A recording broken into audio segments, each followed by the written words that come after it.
خپل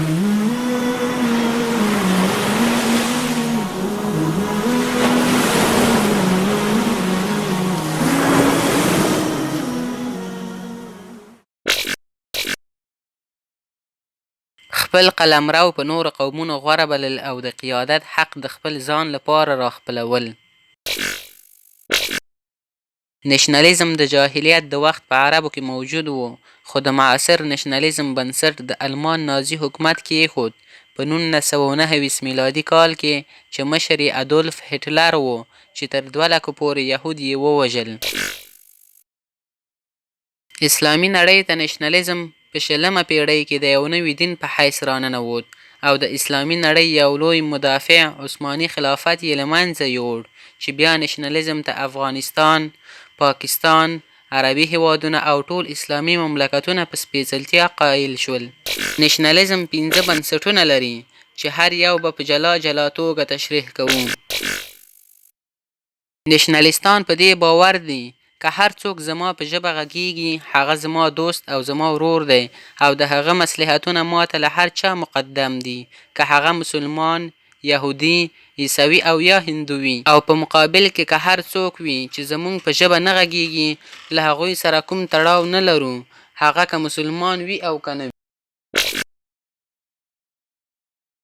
نشنلیستان په دې باور دي چې په کومه ځمکه کې مونږ اوسیږو، که په دې ځمکه کې هر څوک اوسیږي، که هغه هندو وي، عیسایي یا مجوسي وي، هغه زمونږ ورور دی او هغه څوک چې له دې قلمرو څخه بهر وي، که هغه مسلمان آن اهل بیت هم وي، هغه زمونږ هیڅ دی، تر دې پورې چې نشنلیستان وطن یا خاورې ته د یو معبود او خدای په حیث ګوري او وایي چې دا وطن مې لیلا ده او سرحدات یې مقدس شمیرل کیږي او د سرحد هغې خواته مسلمانان پردي شمیري. نشنلیستان وایي هغه څوک چې مونږ سره یې تاریخ شریک وي هغه زمونږ ورونه دي، که اوس په یو او بل نوم یادیږي او په بله خاوره کې اوسیږي. دغه مشترک تاریخ که د اسلام د مخه وي یا وروسته. نشنلیستان وایي خیر که یو څوک داسې دی چې ژبه، تاریخ او خاوره یې زمونږ سره شریکه نه ده خو مونږ یو له بل سره متبادلې او ستراتیژیکې ګټې لرو، نو هغه زمونږ دوستان دي، که څه هم هغه په نورو مسلمانانو د ظلم اور بل کړی وي. دوی وایي که یو چا سره د دوی وینه په تاریخي لحاظ ګډه وي هغه دوستان بولي، هغه که جرمني، یهودي یا د شوروي وي. حال دا چې زمونږ خوږ نبي د اسلام لپاره د خپلو تره زامنو او خپلوانو سره جنګېدلی دی.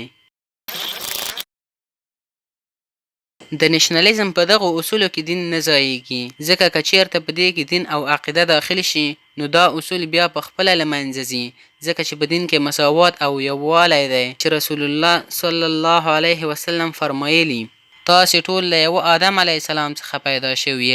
او آدم علیه السلام له خاورې څخه پیدا شوی. او بل دا چې رسول الله صلی الله علیه وسلم د حجة الوداع په خطبه کې وفرمایل هیڅ عرب په عجم او عجم په عرب، سپین په تور او تور په سپین کوم فضیلت او لوړوالی نه لري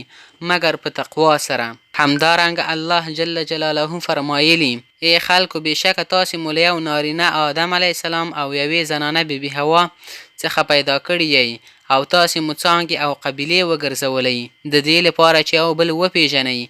بېشکه عزتمند په تاسې کې په نزد الله تعالی هغه څوک دی چې پرهیزګاره وي، بېشکه چې الله تعالی پوه او خبر ذات دی. نو له همدې امله نشنلیزم له اسلام سره اړخ نه لګوي، دا یو اسلام ضد مفکوره ده چې دا لوی امت یې ټوټه ټوټه کړی دی. که نشنلیزم منې نو د الله تعالی په ډیرو حکمونو او د اسلام د ولا او برا په عقیده به پښې ږدي.